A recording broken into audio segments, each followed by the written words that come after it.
छत्तीसगढ़ में कांस्टेबल भर्ती प्रक्रिया पर लगी रोक को हाईकोर्ट ने हटा दिया है। कोर्ट ने कहा कि सिर्फ शहीद पुलिसकर्मियों और नक्सल प्रभावित सुरक्षा कर्मियों के बच्चों को ही छूट मिलेगी। कोर्ट ने यह भी कहा कि सभी पुलिसकर्मियों के बच्चों को छूट देना गलत। कोर्ट ने सिर्फ उन्हीं को छूट देने के निर्देश दिए जो इसके हकदार हैं। छत्तीसगढ़ के मुख्यमंत्री विष्णुदेव साय ने नई दिल्ली में केंद्रीय गृह मंत्री अमित शाह से मुलाकात की। ये मुलाकात गृह मंत्री अमित शाह के आवास पर हुई। इस दौरान सीएम साय ने गृह मंत्री अमित शाह को बस्तर ओलंपिक के समापन और पुलिस अवार्ड कार्यक्रम में शामिल होने के लिए औपचारिक निमंत्रण दिया। दूसरी ओर सीएम ने उन्हें राज्य में चल रहे नक्सल मुख्यमंत्री डॉक्टर मोहन यादव ने संत सियाराम बाबा के स्वास्थ्य की जानकारी ली। मुख्यमंत्री के निर्देश पर भट्टायान आश्रम पहुंचकर कलेक्टर ने संत सियाराम बाबा का हाल जाना। इस दौरान आश्रम में ही बाबा के इलाज की व्यवस्था की गई। कलेक्टर शर्मा के प्रयासों से इंदौर मेडिकल कॉलेज के वरिष्ठ डॉक्टर्स की टीम को आश्रम में बुलाया गया ताकि बाबा का मध्य प्रदेश में केंद्र और राज्य सरकार की तरफ से चलाई जा रही सिंचाई परियोजनाओं के लिए फंड जारी हो गया है। जल्द ही बेतवा लिंक परियोजना पूरी होगी। जल संसाधन विभाग ने सिंचाई परियोजना के साथ साथ केन बेतवा लिंक के लिए 9,000 करोड़ का बजट जारी किया है।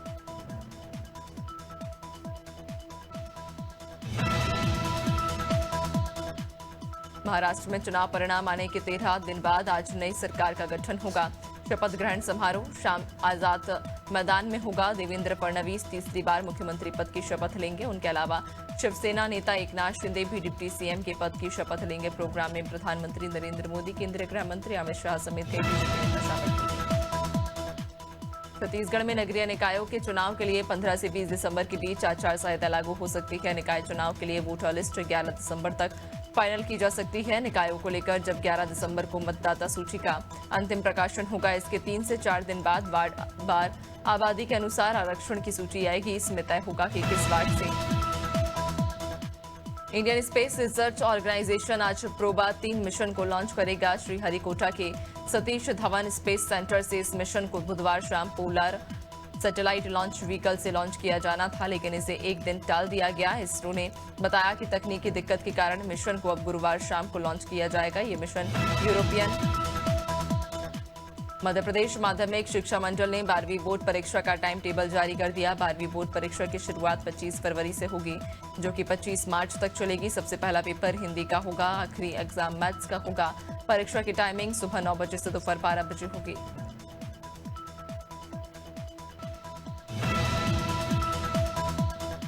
रेलवे ने इंफ्रास्ट्रक्चर डेवलपमेंट के नाम पर एक बार फिर छत्तीसगढ़ की 9 ट्रेनों को कैंसिल कर दिया। इस बार बिलासपुर, रायपुर सहित कोरबा से होकर चलने वाली लोकल ट्रेनों को 6 से 9 दिसंबर तक रद्द किया गया है। रायपुर मंडल के हथबंध तिल्दा नेवरा सेक्शन में रिलीविंग गर्डर की लॉन्चिंग के चलते रेलवे ने ट्रैफिक कम पावर ब्लॉक लेने का निर्णय लिया।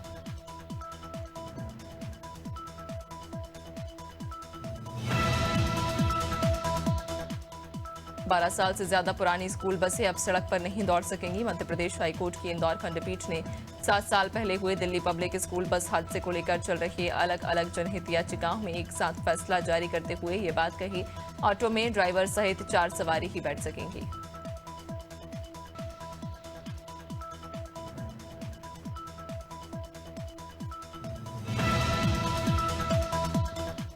नारायणपुर जिले के अबूझमाड़ में पुलिस और नक्सलियों के बीच मुठभेड़ में एक डीआरजी जवान शहीद हो गया। कुछ जवानों के घायल होने की भी खबर। बताया जा रहा कि बीएसएफ और डीआरजी की टीम जंगल में नक्सलियों के एम्बुश में फंस गई। मामला सोनपुर और कोकामेटा बॉर्डर का। पुलिस से मिली जानकारी के अनुसार जंगल में बुधवार दोपहर से दोनों ओर से रुक रुक कर फायरिंग हुई। उन्नाव से एक हैरान कर देने वाली घटना सामने आई। यहां देवरानी और जेठानी के झगड़े में 5 महीने की मासूम की जान चली गई। मामला माखी थाना क्षेत्र के रउकरना गांव का। यहां देवरानी जेठानी के बीच मारपीट को देखकर 5 महीने की मासूम बच्ची रोने लगी तो गुस्से में आकर जेठानी ने देवरानी की 5 माह की मासूम बच्ची को उठाकर जमीन पर पटक दिया, जिससे उसकी मौत हो गई।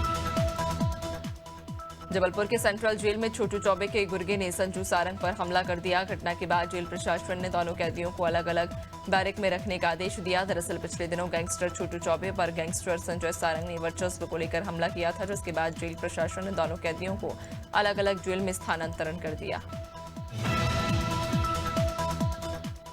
जशपुर जिले के पंडरापाट चौकी क्षेत्र में एक आदिवासी महिला के साथ दुष्कर्म करने का मामला सामने आया। पीड़िता की शिकायत पर पुलिस ने अपराध पंजीबद्ध कर आरोपी को सलाखों के पीछे पहुंचा दिया। बगीचा थाना प्रभारी आरएस पैंकरा ने जानकारी देते हुए बताया कि आरोपी पीड़िता को जबरन खेत में ले गया और उसके साथ दुष्कर्म किया।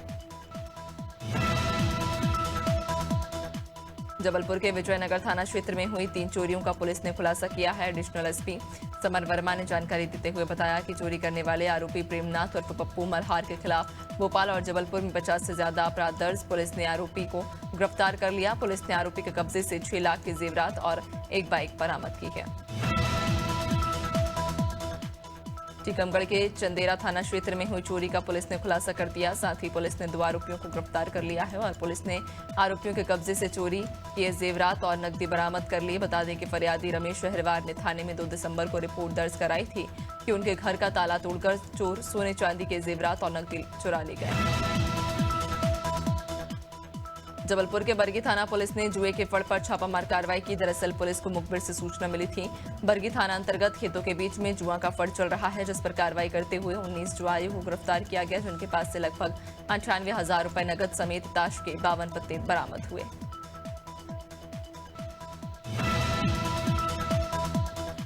ग्वालियर में बाइक सवार 2 लुटेरों ने चलती बस बारात में घुसकर दूल्हे के रिश्तेदार के से 1.5 लाख रुपए से भरा बैग लूट लिया। दोनों लुटेरे बैग लूटकर हाईवे की तरफ भाग निकले। लूट की वारदात बारात में चल रहे कैमरे में रिकॉर्ड हुई।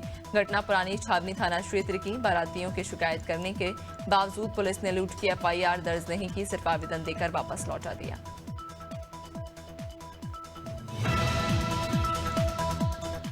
कोरबा के बालको थाना से महज कुछ ही दूरी में परसा भाटा बाजार के पास से एक युवक से लिफ्ट के बहाने 40,000 रुपए की लूट की गई। पीड़ित रतन लाल PM आवास योजना की किश्त के 60,000 रुपए बैंक से निकालकर वापस अपने घर जा रहा था, तभी उसके साथ लिफ्ट के बहाने लूटपाट की गई, जिसमें लुटेरे मोबाइल फोन, मोटरसाइकिल सहित नकदी लेकर फरार हो गए।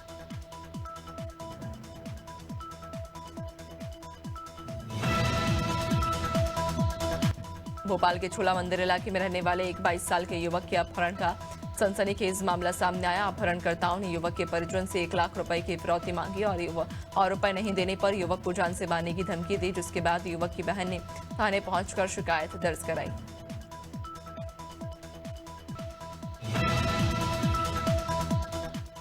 पीलीभीत के मांदोटांडा कस्बे में एक दर्दनाक हादसे में बाइक सवार युवक की जंगली जानवर से टकराकर मौत हो गई, जबकि दूसरा युवक गंभीर रूप से घायल हो गया। जानकारी के मुताबिक रमनगरा गांव निवासी कन्हैया और राजेश कुमार बाइक से किसी काम से मांदोटांडा जा रहे थे। जैसे ही वे SSB कैंप के पास पहुंचे, अचानक एक जंगली जानवर सामने आ गया।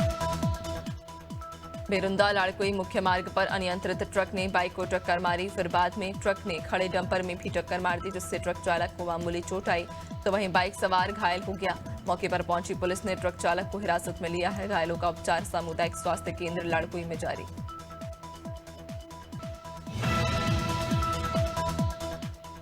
भरतपुर की कृष्णनगर कॉलोनी में एक घर को चोरों ने निशाना बनाया और लाखों रुपए की जेवरात लेकर रफू चक्कर हो गए। वहीं सूचना पर पीड़ित ने थाने में शिकायत की और मौके पर पहुंची पुलिस ने CCTV खंगाले और घर का जायजा लिया। पुलिस का कहना है कि चोरों को जल्द पकड़ लिया जाएगा। क्षेत्र में लगातार बढ़ते चोरी के मामलों को लेकर व्यापार मंडल ने नाराजगी जताई। पन्ना में लमकुश गांव के सैकड़ों परिवारों को PM आवास योजना का लाभ नहीं मिला, जिसके चलते ग्रामीणों ने कलेक्ट्रेट कार्यालय पहुंचकर कलेक्टर को ज्ञापन सौंपा और मदद की गुहार लगाई। बता दें कि गांव में अनुसूचित जनजाति के 50 घरों के लोग निवास करते हैं, जहां आज तक PM आवास का लाभ नहीं दिया गया। गांव में केवल एक हितग्राही को योजना का लाभ मिला है।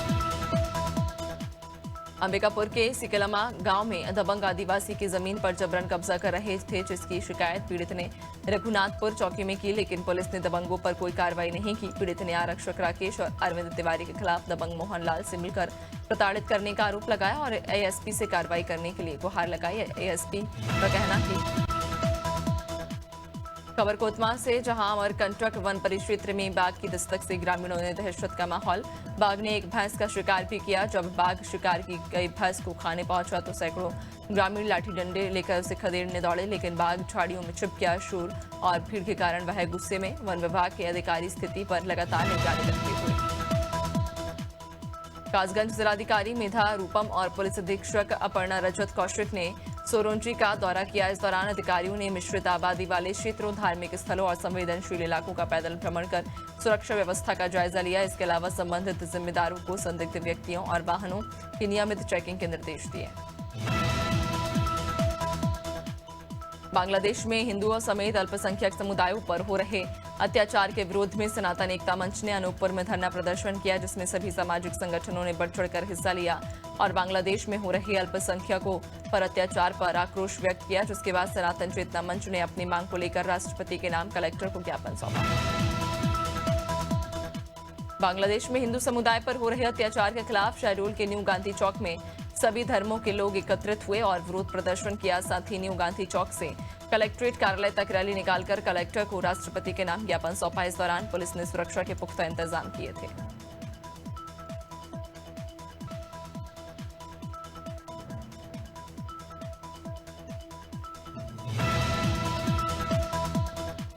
रानीखेत छावनी परिषद ने कर बकायेदारों के खिलाफ सख्त रवैया अपना लिया। बता दें कि बकायेदारों को फरवरी तक का समय दिया है।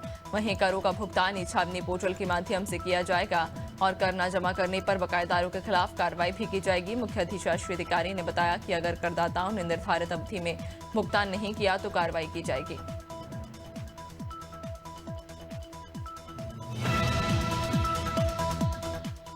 सूरजपुर में 12 साल के दिव्यांग जायसवाल को बाल आरक्षक के रूप में नियुक्त किया गया है। दरअसल उसके पिता मुन्ना प्रसाद जायसवाल पुलिस विभाग में आरक्षक के पद पर तैनात थे, जिनकी नौकरी के दौरान मौत हो गई। जिसके बाद एसएसपी प्रशांत कुमार ठाकुर ने दिव्यांश को बाल आरक्षक नियुक्त किया और 18 साल के होने पर उसे आरक्षक पद पर। प्रयागराज में अखिल भारतीय अखाड़ा परिषद महाकुंभ के दौरान 27 जनवरी को धर्म संसद का आयोजन करेगा, जिसमें साधु संतों के बीच सनातन बोर्ड के गठन पर चर्चा की जाएगी। पहले ये संसद 26 जनवरी को होनी थी, लेकिन संतों ने विचार विमर्श के लिए इसे एक दिन आगे बढ़ा दिया। ये भी तय किया गया कि सनातन बोर्ड में सिर्फ संतों को ही स्वीकार किया जाएगा। सेंसेक्स आज 200 अंक से ज्यादा की गिरावट के साथ 80,680 के स्तर पर कारोबार कर रहा। निफ्टी भी 100 अंक गिरा हुआ, ये 24,360 के स्तर पर कारोबार कर रहा। सेंसेक्स के 30 में से 20 शेयरों में गिरावट और 10 में तेजी। निफ्टी के 50 शेयरों में से 38 में गिरावट और 12 में तेजी। मार्केट शेयर के लिहाज से भारत की सबसे बड़ी एयरलाइन इंडिगो को दुनिया की सबसे खराब एयरलाइंस की लिस्ट में शामिल किया गया। European air passenger claim processing and facilitating agency ने अपने सर्वे में 109 एयरलाइंस को शामिल किया, जिसमें इंडिगो को 103वें स्थान पर जगह दी है।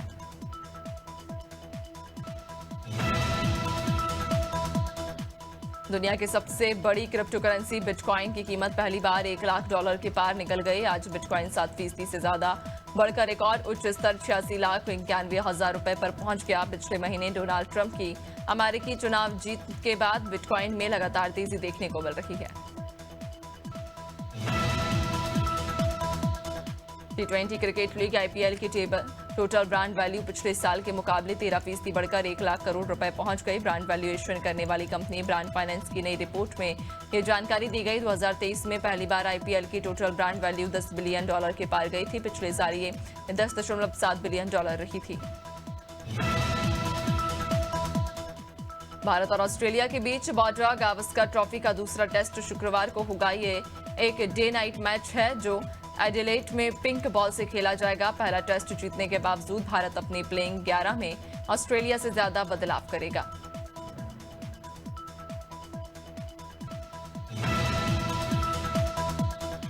पूर्व क्रिकेटर सचिन तेंदुलकर की बेटी सारा तेंदुलकर फाउंडेशन की नई डायरेक्टर बनाई गई। यह फाउंडेशन गरीब बच्चों की भलाई से जुड़े काम करता है। इसकी जानकारी खुद सचिन ने सोशल मीडिया पोस्ट के जरिए दी। इससे पहले सचिन की पत्नी अंजलि इस फाउंडेशन की डायरेक्टर थी।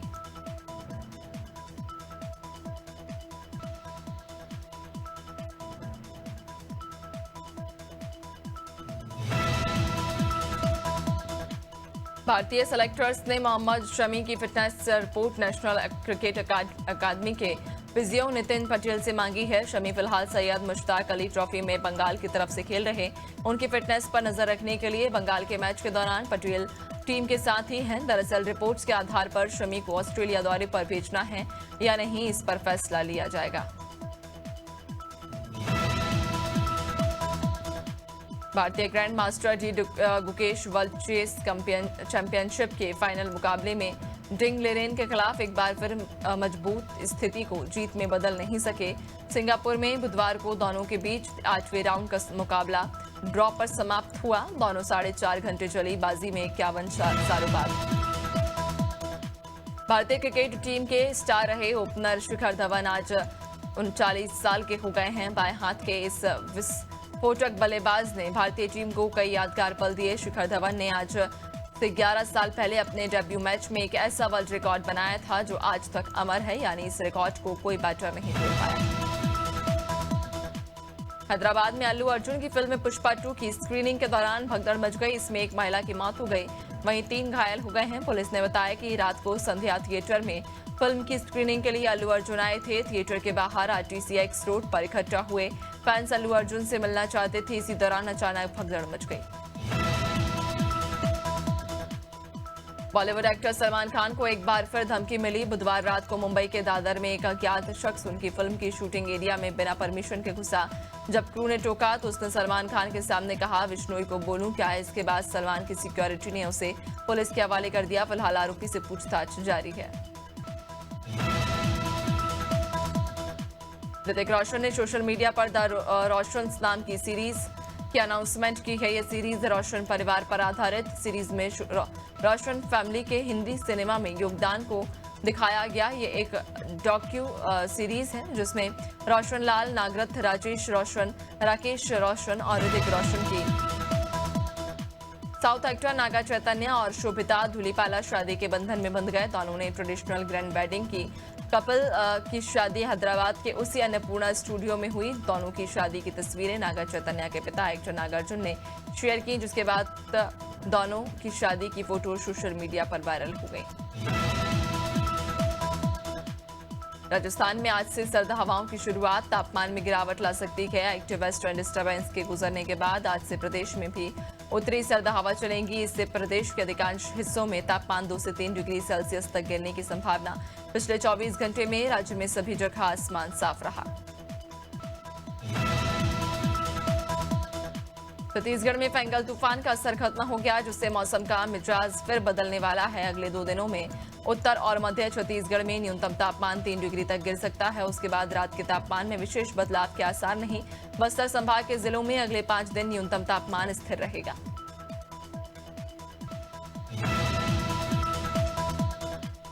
यूपी में मंगलवार रात को गोरखपुर सबसे ठंडा शहर रहा। यहां का न्यूनतम तापमान 11.2 डिग्री सेल्सियस रिकॉर्ड किया गया। लखनऊ और झांसी दूसरे सबसे ठंडे शहर रहे। दोनों जगहों का न्यूनतम तापमान 11.6 डिग्री रिकॉर्ड किया गया। बरेली तीसरा सबसे ठंडा शहर रहा। यहां का न्यूनतम तापमान 11.7 डिग्री रिकॉर्ड किया गया।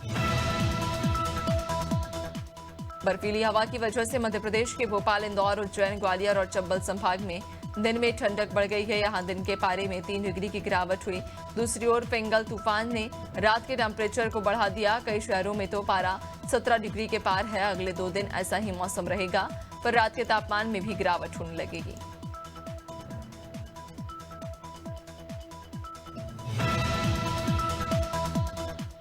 राज्य समेत पूरे झारखंड में अगले 3 दिन ठंड रहने के बाद मौसम में बदलाव होगा। 8 दिसंबर से राज्य समेत राज्य में बादल छाएंगे और राज्य के उत्तरी भाग में कहीं कहीं बारिश होने के भी आसार। इस दिन राजधानी समेत आसपास के हिस्सों में भी कहीं कहीं हल्की बारिश होने का अनुमान है। मौसम में बदलाव के कारण ठंड में बढ़ोतरी होगी।